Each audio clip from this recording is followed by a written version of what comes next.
नमस्कार मित्रांनो, आम्ही निघालोय जत्रेला. येताय का तुम्ही पण? चला घेऊ. तुम्हाला चला बोललो की कुत्री पण म्हणले की आम्ही पण येतो. त्यांना म्हटलं जागा नाही म्हणून आम्हीच बाईक घेऊन निघालो. कुत्री पण निघून गेली लगेच. आम्ही निघालो. आम्ही टोटल 7 जण आहे आणि 3च गाड्या होत्या. एका गाडीवर टेबल शीट गेलो आणि निघालो. सगळेजण एकदम पॅक होऊन निघालेत. मी म्हटलं मी पण जरा थांबतो आणि स्वेटर वगैरे घालून घेतो. आपला स्वेटर घातला, थंडीचा पोशाख घातला, हे हँड ग्लोव्स घातले आणि निघालो. मित्राचं गाव 20-25 किलोमीटर आहे आपल्या गावापासून, म्हणून आपण पेट्रोल भरून घेऊ म्हटलं. पेट्रोल पंपावर थांबले हे सगळेजण. मग अशा अंतरामध्ये काही दिसत नव्हतं म्हणून आता म्हटलं दाखवावं तुम्हाला कोण कोण मित्र आहेत ते.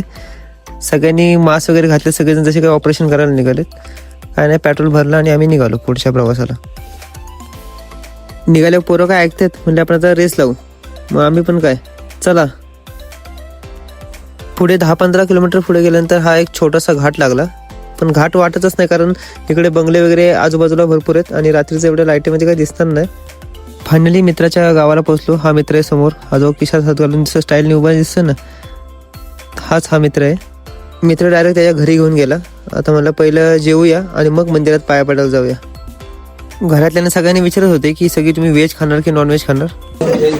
सगळी व्हेज, सगळी व्हेज खाणार.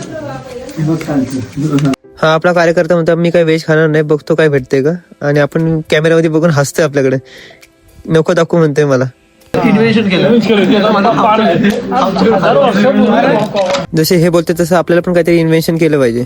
आपल्याला व्हेज वाढलंय आणि आपण व्हेजच खातो. हे मित्राने बघितलं तर हा लपायला लागला. बघा कार्यकर्त्याने घेतलंय बघा नॉनव्हेज. आम्ही जेवलो आणि गावात गेलो. मंदिरात जिकडे जत्रा आहे तिकडे गेलो. आलो मंदिराच्या इथे. म्हटलं आतमध्ये जाऊन दर्शन घेऊ आणि तुम्ही पण दर्शन घ्या म्हणून तुम्हाला आतमध्ये घेऊन चाललोय. समोरच देवाचं दर्शन घेतलं आणि दर्शन घेऊन खूप भारी वाटलं आणि मग बाहेर निघालो. समोरच बघा मित्रांनो, तुम्हाला माहिती आहे हे काय आहे? जसं बगाड म्हणतात मला, बावधानचं बगाड वगैरे तुम्ही बघितलं असेल तसं हे छोट्या पद्धतीत बगाड आहे. ज्याच्या कोणाचा नवस असेल किंवा काय असेल तेव्हा ते पूर्ण असं गोल गोल फिरवतात. इथली जत्रा 2-3 दिवस चालते, त्याच्यामुळे एवढी काही गर्दी नव्हती. हा शाळेतला सांस्कृतिक काहीतरी कार्यक्रम चाललेला. 2-4 खेळण्याची दुकानं होती. आपण म्हटलं की आपण काय आता लहान नाही राहिलो, वय नाही राहिलं आपलं खेळायचं, म्हणून आपलं निघालो. आपला आजचा व्लॉग कसा वाटला तुम्हाला कमेंटमध्ये नक्की सांगा. शुभरात्र. आपण भेटूया नेक्स्ट व्हिडिओमध्ये.